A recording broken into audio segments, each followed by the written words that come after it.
What it is, Brad Lee back again with another episode of Dropping Bombs dropping knowledge. And as always, until next time, we'll keep it real. Like, see, screwed the whole thing up. Folks, as you know, I'm going ahead and changing the name of Dropping Bombs to Dropping Knowledge because the word bombs gets suppressed. So like the show would be even bigger by now if it was dropping knowledge the whole time. But whatever. You are changing it to that, dropping knowledge? It already is. It's okay. Dropping knowledge. Okay. But again, I'm not going to change. I'm just going to stick a sticker over the word and quit saying the word. And then the word and the sticker, we'll see that word's still there because everybody knows where it started and what we do. We drop bombs up in this biatch, but we don't want it suppressed. So I'm going to start saying dropping knowledge. The bomb squad knows, or the knowledge squad knows. I like it, and you're still going to drop some bombs. Yeah, and you're in the knowledge squad, aren't you? Yeah. That's right. That's how you heard about us. Yes. Now, the reason she's here is because I want to talk to her about what you're doing, because I was wanting to do that, and I might pick your brain and be your competitor, or maybe your partner. Who knows? Better if you be my partner, because that's what I'm looking for currently. Recently, I'm starting to actually look for partners. Well, folks, pay attention if you like to partner, because old Metta Risdal has already got a tequila brand functioning. You can see it on her desk. You can see it right here. And you started your own tequila brand. Yes. And how long have you had it? It's been now on the market for about 3.5 years. And I think what people don't realize, a lot of people do want to start their own tequila brand. And I think a lot of them start doing it and they get into it. But then they're realizing how time consuming. It took me 2 years to even from I actually started it till I actually got it off the ground. So I should say I got it off the ground 3.5 years ago till I actually was in the warehouse in the US from Mexico. Because you have to make it in Mexico or it's not tequila. Yes, it has to be made in Tequila, Jalisco, Mexico to be tequila.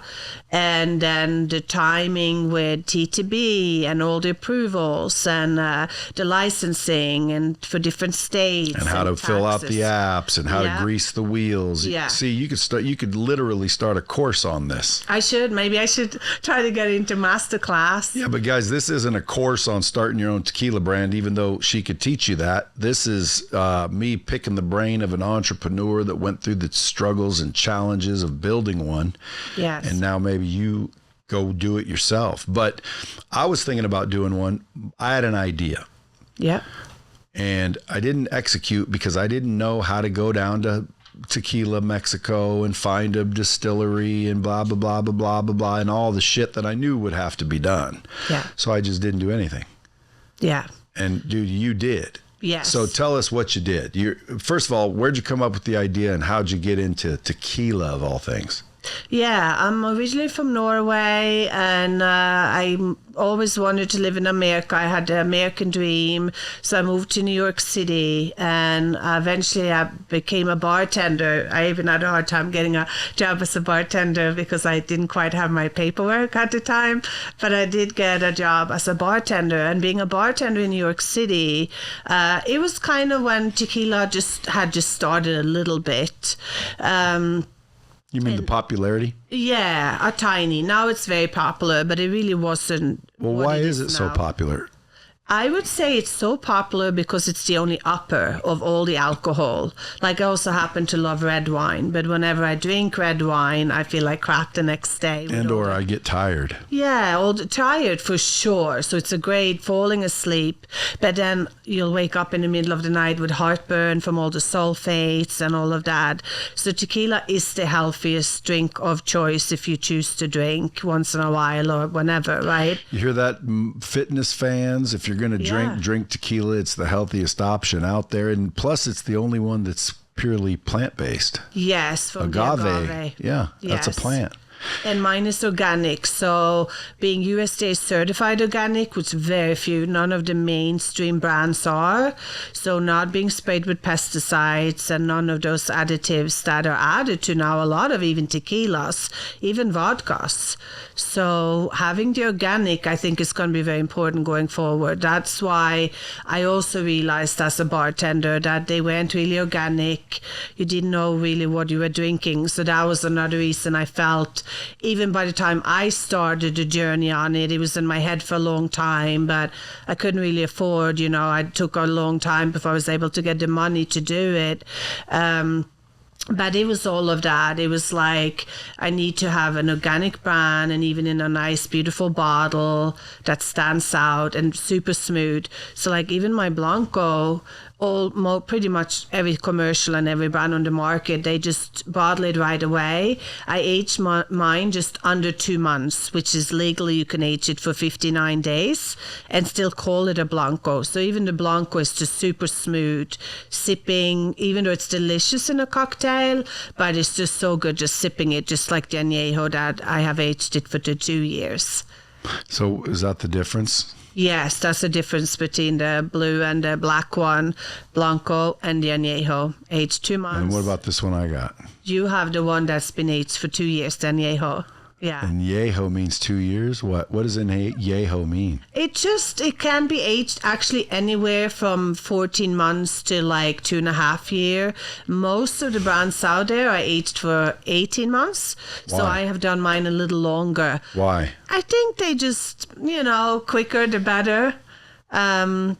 So the mainstream brands have, most of those are aged for 18 months. So I decided to go longer and go to 2 years for mine. Well, I want to go back and figure out who was Metta Risdal before you said, I'm going to start a tequila brand. And before that, living in Norway, wanting to just move to America, like I said, with my American dream. I started out then in the bartending. I was in real estate for a while. So I was doing all those things. Always an entrepreneur, though. Like growing up in Norway, my mom would bring me with her to work at 6 years old. And I was working and I was being paid. But I always just loved working and making money because, again, already then I was talking about I'm going to America, I'm going to start my own company, I'm going to, live in America. And I was living a good life, but very simple, growing up in a family of 5 and, 2 bedroom, 1 bathroom, 600 square feet or 700 square feet house, sharing bedroom with my sisters. So I just was always having the American dream in my mind. And of course, I didn't know at the time what I was going to do, but I always knew it was going to be entrepreneurial. Did you come here alone? I came alone. Okay, so when you got here, you got a job as a bartender. Yes. Then you tried a bunch of other shit like real estate and all the crap everybody tries. Yes. Didn't find any passion in that. And then at some point you said, I'm going to start a tequila brand. Go to that point. Where were you? What were you thinking? So that's when I had, wasn't a bartender anymore and decided I'm going to Mexico. So I started to go down to Mexico and I did that for a really long time. I started going down there 15 years ago already, visiting all the distilleries. Why though? See, why? Why tequila? Something made you think, maybe I'll start a tequila brand. Yeah, I think it was really deepening in me. I loved tequila when I started actually going down to Mexico and down there going to the distilleries and trying some of the small brands at the time down there then. It just tasted better to me. Have you ever marketed as a Norwegian tequila? No, I haven't, yeah. Because that's what it is. A Norwegian owner, at least, yeah. It's a Norwegian tequila. Yes. Because a Norwegian's creating it. Yeah.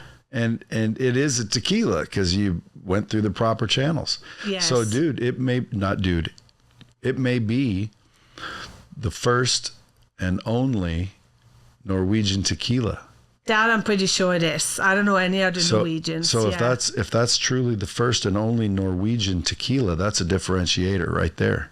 Like, have you ever tried a Norwegian tequila? Someone will be like, you can't have a Norwegian tequila. Yes, you can. UNI. Yeah. Why UNI? I say it all the time. UNI, when you spell out uni, I love that, you know. So it's not UNI, it's technically UNI Tequila. UNI Tequila, yeah, UNI. With everything, UNI. I just say it all the time. And one day I was saying it and I was like, oh, that's going to be the name of my tequila, UNI. But if you put UNI Tequila in a sentence, it says Unite Tequila. Yes. So what's Tequila? It could be Unite Tequila, yeah. Yeah. It does say Unite, I noticed. Yeah. But folks, if you guys want to try some of this, and by the way, I don't drink right now, I'm on a program, but I tried it anyway. It is smooth, as you say, smooth. Yeah. Why is it so smooth? It's so smooth. It's just between aging it as long as possible, the way I've aged it, and then as well being organic. To not have all those pesticides and additives in there, it just makes it smoother. So did you say it needs to be smooth? Yeah, I really wanted it to be smooth. I'm not going to name any of the other brands, but I can say before I even had it in the bottles, before I even got it out on the market, when I brought back samples from Mexico to the US, I did so many blind tastings, and I would have with mine, and that was the Blanco, because people just love my Blanco. I mean, both are delicious, but this is pretty particular, like spectacular Blanco, since I aged it almost 2 months. Is Blanco cheaper? It's a little cheaper, yeah. So Blanco's the one that tastes really smooth. Well, they all do, but this one's like surprisingly good for a Blanco, and it's a Blanco, so it's affordable. Yes, it is. Still affordable for people, you know, a little bit more maybe than some of the, you know, a couple of the other ones, but still also less than some of the others. So it's kind of in the middle, this one. It's premium, but in the middle still. So it's affordable for people to have it. Just delicious by itself, but also really good in a cocktail if you prefer to put it in a, you know, a margarita or any cocktail. Yeah. You don't seem like a tequila queen. Like, in other words, like if I saw you, I wouldn't say, oh, she has a tequila brand. Yeah. You know, maybe that's what's good sometimes with business too, though, because there are definitely times where I was the one like in the nightclubs and whatever. I love to go to restaurants and stuff. But yeah, I'm an early, like I'm a lunch person. I'll do an early dinner and I'm out. But I'm more like, I like being home early, but I love sipping it. But I'm more like what you were saying. It's also good to take breaks and not being the one that is out drinking all the time. Yeah, I probably don't seem like it. You ever think about how to differentiate the bottle? Because that's marketing, really. I mean, I know there's some marketing stories where the tequila wasn't even very good, but the marketing was unbelievable, and it became $1 billion tequila brand. Yeah, and I think this is the advantage what a lot of the celebrities have. Like, some of them are maybe not necessarily the best tequila, but they have done so well because they have a big celebrity associated with it. I mean, we know a few of them that are out there with big celebrities, and maybe the tequila is just okay.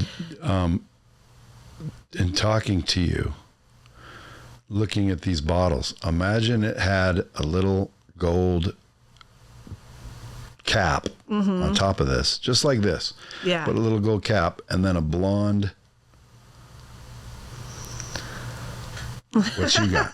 Blonde ponytail? Yeah, but I mean, but it wouldn't look like one. It would just look like some cool looking, different. Yeah, bottling. Like a different open, like maybe you could even open it that way or something. But yeah, that would tie you into it. What made you go with this branding versus a million that you could have went? I mean, you can pick your bottle, right? Yes, absolutely. I designed the bottle as well.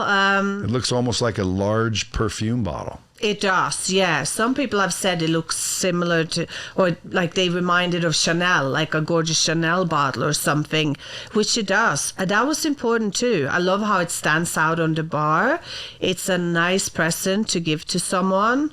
You know, it's a beautiful gift. And it really does. It is sort of like a nice gifting to yourself or to someone. Yeah, this is like a good quality frosted, thick glass bottle. Yes, it's thick bottle, it's heavy, it's, like you said, frosted, organic silk screening and printing on there.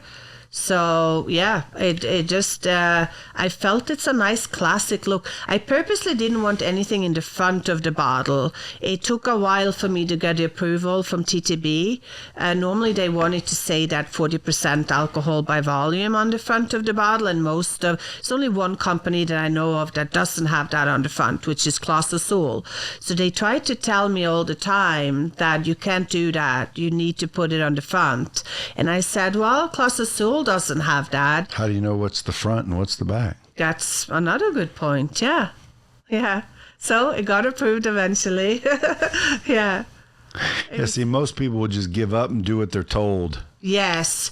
It got delayed, but it was worth it for me because I didn't want it to be like messy on the front there. I did want that clean, beautiful look on it.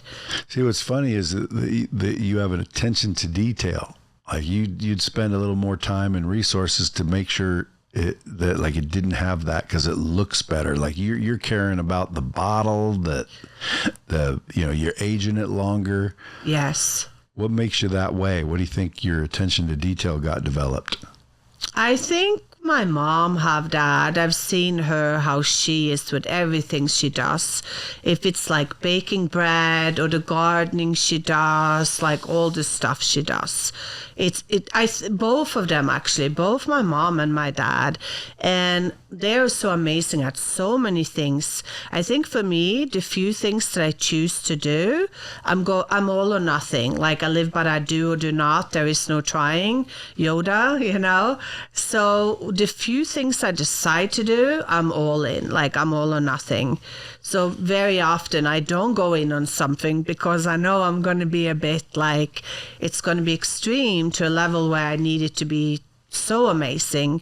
And that's what I did with this tequila. And that's probably why I say yes to very few things, because I know how I'm going to get. Yeah. Now, you said you're looking for investors. Who are you looking for? Maybe they're listening. What do you need? At the moment now, I'm looking down the road for investments for sure. More strategic investors, someone with experience, especially in distribution. That's another thing in the tequila industry. Distribution is really number one. And again, I didn't have any experience within this field, so I've done it all myself. I've gotten distribution in Florida and New York for now, since it's just me and I currently don't have any investors. I'm still 100% owner in the company, and it needs to make sense. It needs to work for everyone. So either someone in the celebrities potentially, but even more than that, it's probably more like strategic people that already have other liquor brands, that have a portfolio of brands, but not a tequila brand. If they have a vodka or a gin or a whiskey and they want to expand their portfolio, someone like that I think would be good. Why wouldn't they just go make their own? They could, but again, it takes so long. Now I feel it would be at least 2 years, 2 to 3 years even, to get everything to make their own.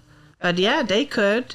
But it's hard. I've spoken to many people, contact me now even like, how the heck did you do it? They haven't gotten the approvals, not even TTB approval in the US, but the CTR approval. What's TTB? TTB is in the American approval you got to get with the import license and everything. And then CRT approval in Mexico you have to have before you can import it into the US. So it's just like a lot of different steps of logistics that are difficult to get. You can definitely get it for sure. I obviously did. It's the time that it just takes to get it. At least 2 years, I would say, to get it.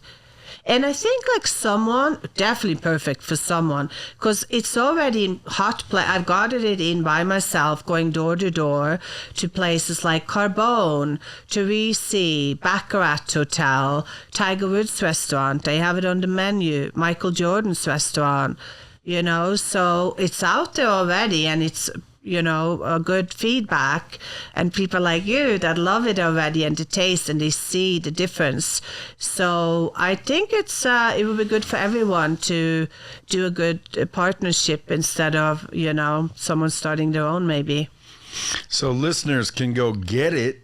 Obviously, you can go get UNI Tequila right now, or UNI Tequila. Yes. So if all the drinkers want to try some kick-ass tequila, and it is good, I got to admit. So try that. And then if there's investors, business people, there's an opportunity to go in and make this part yours. Yeah. That's what you're saying? Send me an email, metta@unitequila.com. Yeah. And for your listeners, I'm going to do, because you know how much I love your podcast. I've been listening for a long time. And I'm going to make 20% coupon code. They can go to unitequila.com. And when you hit shop on there and whatever they buy, never done this, but for your audience, we'll do a 20% discount code, Brad. And you've never done it? No, I once did a year ago for Black Friday. I did a 10%. That's all I've ever done. I just don't discount it. It's not like there's huge margins in it, but yeah, that's totally. But you've never discounted it? Only 10% for Black Friday a year ago we did, but yeah, we never. Did it work? Yeah, it was good. God sent out an email, and it definitely does. And I think because, again, I don't send out emails, I don't bother people. So for your audience, we'll do 20% reduce. Well, thank you. Well, because thank you to you. I'm grateful that I'm on your podcast. And all my alcoholic followers are going to be loving that. Yeah. Well, if they choose to drink, they better drink healthy. Because that's me too. I was, for a while, periods of time, was drinking a lot. I still drink, but I don't drink as often. And when I decide to drink, it's definitely tequila, a healthier option to drink. Yeah, plus it's not a depressant. Exactly. That's why I think it's gotten so popular, like I said. People feel better drinking it. Yeah. Not just the next day, but it's like literally all alcohol besides tequila is a depressant. So you drink it and you feel worse. Yeah. Mentally depressed. Yeah. And especially this one, either one, honestly. I do this one too. Lately I'm on the añejo and just sipping neat or on an ice cube. Ice cube's even better. Mm-hmm. I gave you a little shot glass. You should have a nice little... You gave me a shot glass, but it's still so good. You should have a nice little snifter. You know what's cool too is that's how I drink it, is if I ever drink, I drink tequila. And I'll just put it on a big ass ice ball or ice cube. Yes. And pour some in there and just sip on it. And you don't get, it's beautiful. It is. And just sipping it through, like even with friends. So it's so nice. I now got a big square ice cubes that I put in a glass, and just that's it. Like sipping it slowly all night. It's so nice. And nice cigar. Yeah, I know you like cigars. I haven't gotten to that yet. Maybe I need to try it with you with tequila. Well, a cigar and a whiskey, cigar and a scotch, cigar and a tequila, it's all the same. Yes. It's the flavor mixtures with alcohol and cigars. Yes. Or, for smokers, like anytime you start drinking, you get a pack of cigarettes. It's the same thing. Yeah. It just makes it better. I think, believe it or not, coffee and cigars are the best. Well, this is so good in coffee. So this is when I go out, I start the night with an espresso martini. I don't go out that much anymore. Like I said, like once a week only probably now. I go out in the evenings because I love staying home with my French bulldog. But when I do, I start the night with an espresso martini. Either one, the Blanco or the Añejo. It's delicious with coffee. Where do you live? So I'm now living in Jupiter, Florida. I also have a place in New York City. Which do you prefer? Now I prefer Jupiter, Florida. I love living. When I came here, I was living in New York, loved living there. And I was actually going to launch the company in New York because the planning and everything was before COVID, the design of the bottle and all of that. But then when COVID hit, I was just, and I had spent time in South Florida, so I always loved it. I had been in Miami, West Palm Beach, and then now I decided to move to Florida. And I also invest a lot in real estate on my spare time. So anytime I save up, I buy places. So I have a lot of rental properties. I know you're in real estate as well, so we have that in common. And I saw a huge opportunity. All of a sudden with COVID, in September 2020, I was like, okay, it's gonna blow up, and everyone's gonna move to Florida, like myself. So it was between that for my real estate investment, and also with the tequila, I done better in Florida than New York, but I still do both, but mostly Florida. Honestly, I'm there 8 months now. So I used to be more 6 months, but I'm 8 months in Florida now. Wow. Yeah. So New York's gone downhill. It's so different. I'm glad I got to live there when I first moved there, like 19 years ago. It was such a fun city, and so safe. But I got to say, I'm so protective of my dog. So just even like in the evening walking around with my dog, I got to be cautious. Taking the subway, I'm not as comfortable anymore as I used to be. So how much money does it take to start a tequila brand if you did it by scraping nickels together? Yeah, good question. I would say 800,000. 800? Yeah. So how did you get 800,000 from bartending? Like, where'd you get the money? Was it just a slow, or did you have investors to begin with? No investors. Luckily I had invested in real estate. So I had invested, and I did some renovations where I sold a couple of the properties. So you made money. Made money in that. That's also what I was doing between bartending and before I kind of got to launch. There was some years there where I was in real estate, and I love real estate. I still do. That's why I still buy real estate. And so I was doing that. I rented retail space, which I renovated, and subleased it to tenants. And I was like almost 10xing on that, like 7, 8 at least. So Damn. That's how I actually made like the money in New York City at the time, in Soho, Nolita, and those areas. So I'm pretty good. I gotta say, all my friends say this, I'm like really good at real estate. I'm actually better probably at it. It's my hobby. So that's what I do at the side. Yeah. You're from Norway. Yes. Whereabouts? South of Norway.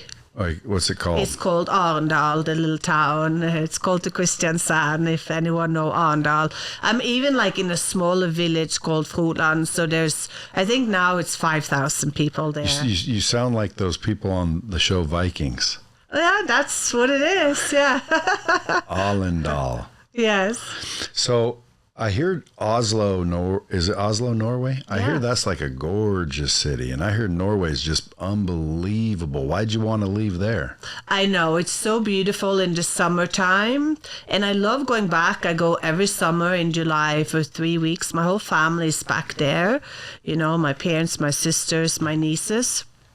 But I didn't find it very entrepreneurial at the time, when I really realized, like, that's all I have to do. I find it hard to work for someone. So I knew that America is going to be like the place to start my own company and do that. But God bless America. Yes. I love America. When Americans are complaining about America, I'm like, you better go to Mexico or Guatemala. I've done a lot of charity work down there. I still do. I do as much as charity work as I can on the spare time. And I don't know, even Europe, honestly, like I have friends from France. They tell me the same. They moved out of France because of that. And me being from Norway, it's a great country, absolutely. But America is really good. There's nothing better than America. I'm not leaving. So what do you think about all these people that are like burning the flags and talking shit? And I mean, I just don't get it. I think they haven't traveled enough outside of the U.S. is what I'm saying, when all of that was happening. Yeah. Pay attention, folks. I really don't, it's just... Thanks. People are always talking shit about the United States. I'm thinking like, dude, what in the hell do you want? You know, again, it's not perfect, but I'll tell you what, it's better than most countries. Totally. To live and to have opportunity and the way it was built and designed and the freedoms, even though they're like, it's not free. Well, again, welcome to the world. But at the end of the day, I'd pick America over any country to live and work and grow a business. Yes, definitely for entrepreneurs that want to have a business.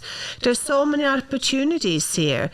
Very difficult to start a business in Norway or France. Why? The regulation or what?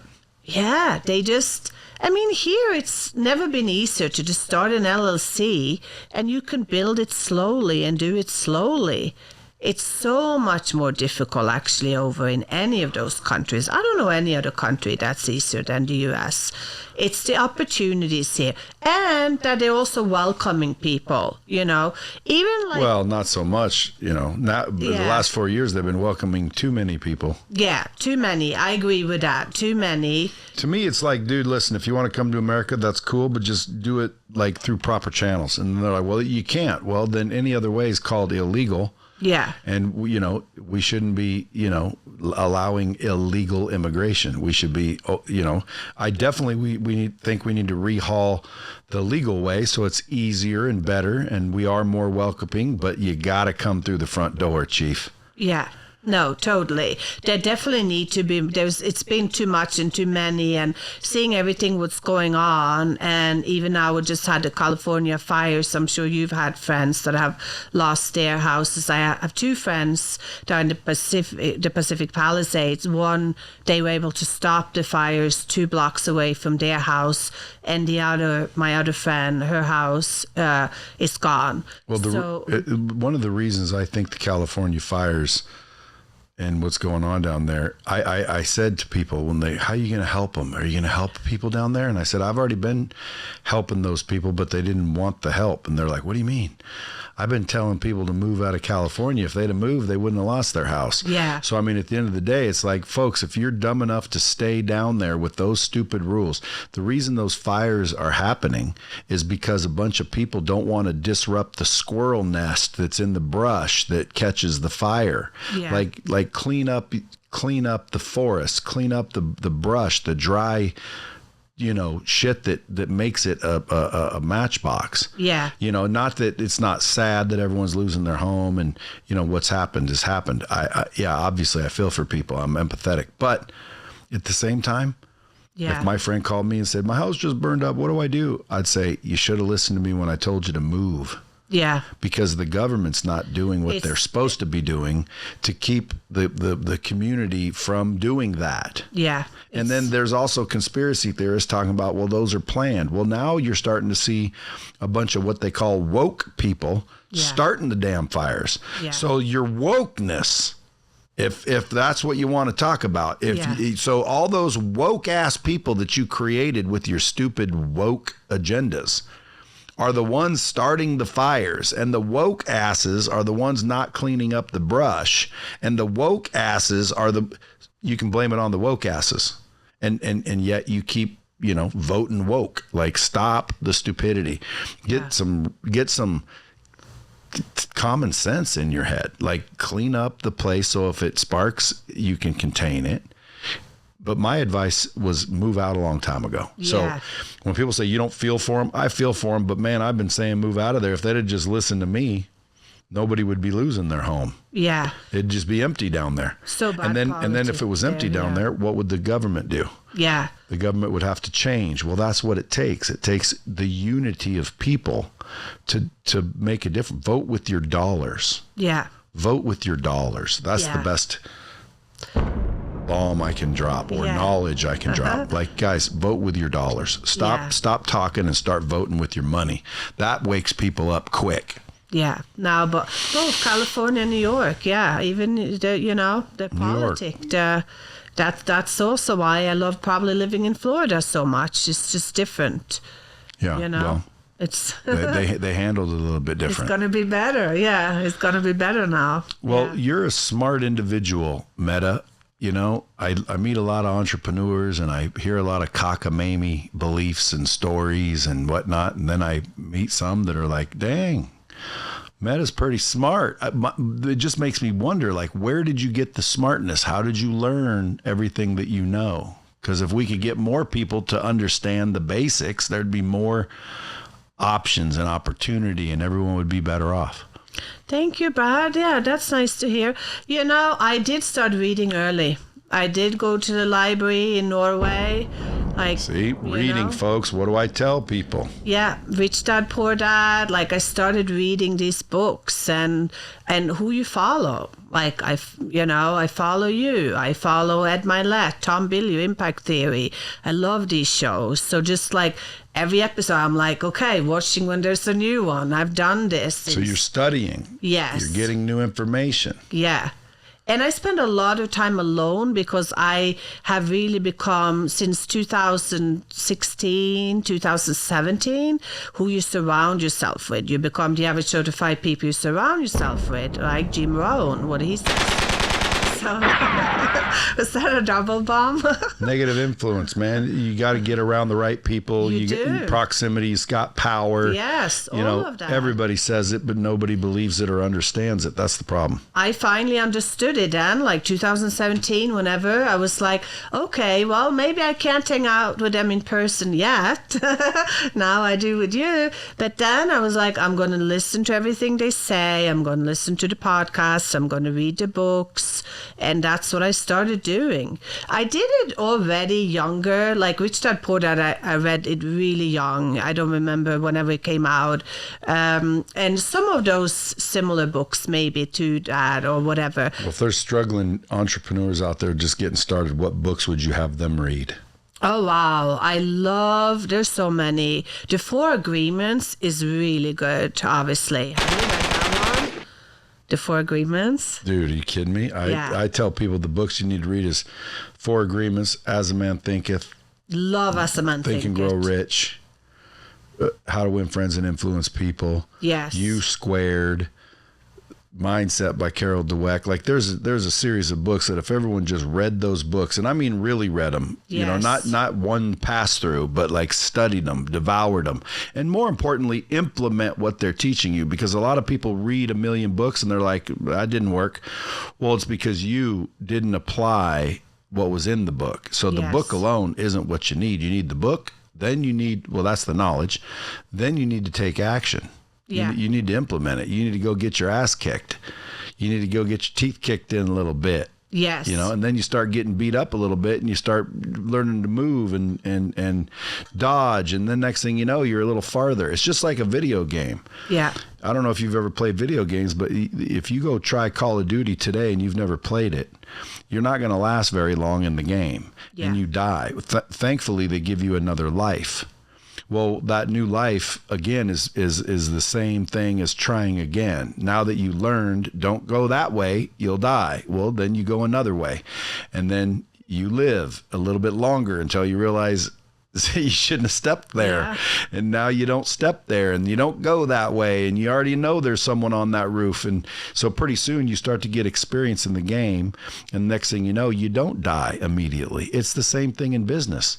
Now, what do? You either know someone that plays the game and knows the game. That's called a coach and a mentor. Yeah. That's in a book. That's what books do. Yeah. So anyway, you try to explain it. I mean, I spend my whole day talking about it, explaining it. It's all over my social media. It's all throughout everything I do. Employees got to hear about it. Anybody on my team is into personal development or they wouldn't be on my team eventually. Yeah. At the end of the day, there's no rocket science to it. And it makes me wonder why everybody isn't at least to a certain level. Yeah. Like I understand not knowing how to get from 1 million to 10 million because what got you there may not get you there. Yeah. But at the end of the day, same principles are going to apply. Number one. Number two, if you look, hey, you just need now a coach that's went from 1 to 10, and more than likely you're listening to the same one that got you to 1. Yes. And maybe they don't have any more for you. Well, you go find another one. Yeah, take you to that next level for sure. Like at the end of the day, man, who you're listening to, the content that you're putting in your head, the shit you focus on, you know, do you have doubt and fear? Are you so concerned about instant gratification you're not willing to put the time in? You know, are you surrounded by negative people? Do you have a victim mentality? Are you too comfortable? Do you think you have to plan everything? Do you have no confidence? Yeah. You know, or do you focus on external rewards instead of internal? You know, do you have the wrong purpose and passion and why behind it? Are you unaware of your why, which is your fuel, which keeps you going, which is required? Do you have poor habits? Are your habits out of whack, especially health? Yeah. And are you lazy, which is no urgency? If those are your problems, I can promise you're probably not going to be successful. And if you are, you're an anomaly. But on the same token, if that's what ruins success, the opposite achieves it. So if you want to take success ruining, right? I can understand what ruins success: lying, cheating, stealing, you know, all the bad shit, you know, that leads nowhere. Drugs. At the end of the day, reverse it. Yes. Yeah, do all those good habits. And I guess it's because it does take time, you know, as we know. It doesn't happen. Yeah, but that's instant gratification. Of course it takes time. Anybody successful knows this. We know it, but I think that's why you say, if, you know, there are lazy people, because they don't want to take the time, because it does take time. It's because they want everything now. Instant reward, of course, because we're getting a lot of things right now, you know? Yeah, and if you don't give it to me right now, I'm not going to do the work. And if I'm not going to do the work, well, then it ain't coming. Yeah. When people realize, like, well, you got to have patience. Well, again, I say the opposite. No, you need to get rid of your patience, and you need to take more action and be more intense and get shit done harder, faster, stronger. Yes. And then you get the people that say, well, dude, you should enjoy life, and yak. At the end of the day, success and becoming successful is not that difficult for anyone, unless, you know, their mindset is in the way. And a lot of people's mindset is their problem. It's the 90%, probably 80-90% mindset. And the first step is to read those books, because it's, you know, you can go to the library and pay nothing to rent the books or buy it, which is not expensive either. So we have Amazon, you know. So yeah, that's definitely the first step. So go get those books she's talking about, folks. If you guys want to, you know, get better, read some books, get some information. Yeah, so many good books out there. But even more, like all the podcasts now, you know.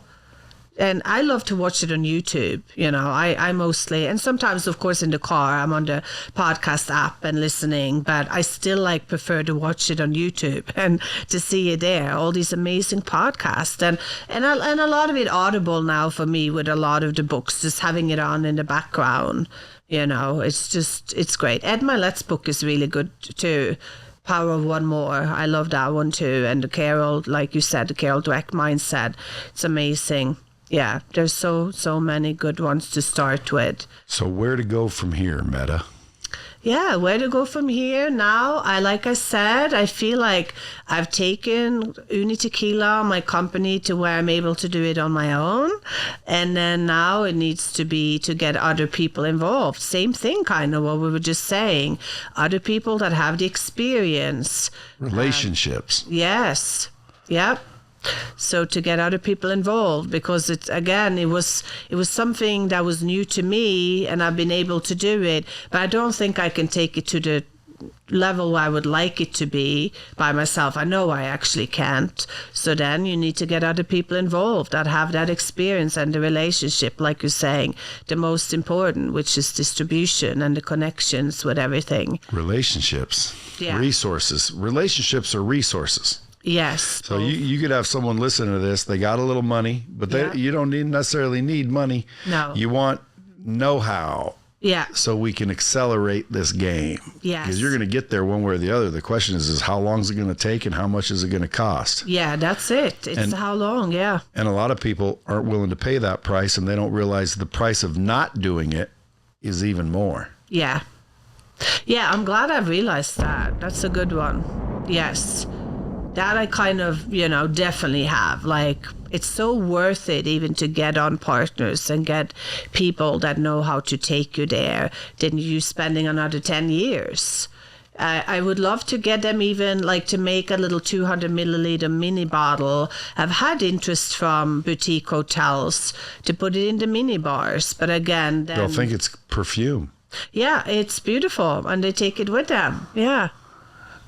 It does look like a big old perfume bottle you'd see on a department store counter. Yeah. I wouldn't even know it was tequila. Like, where does it say tequila? Yeah, on the back only. So in the stores, it's in the tequila section, and then luckily the restaurants, like, they know, and when they suggest it, or if it's on the menu, it says UNI Tequila.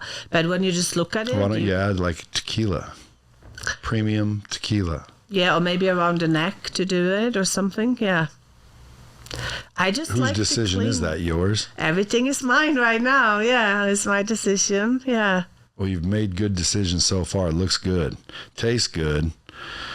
I'd like to get everybody's feedback. Go out there and get yourself some UNI Tequila. Get some UNI Tequila. Try it. And then blow up my DMs about how good it is.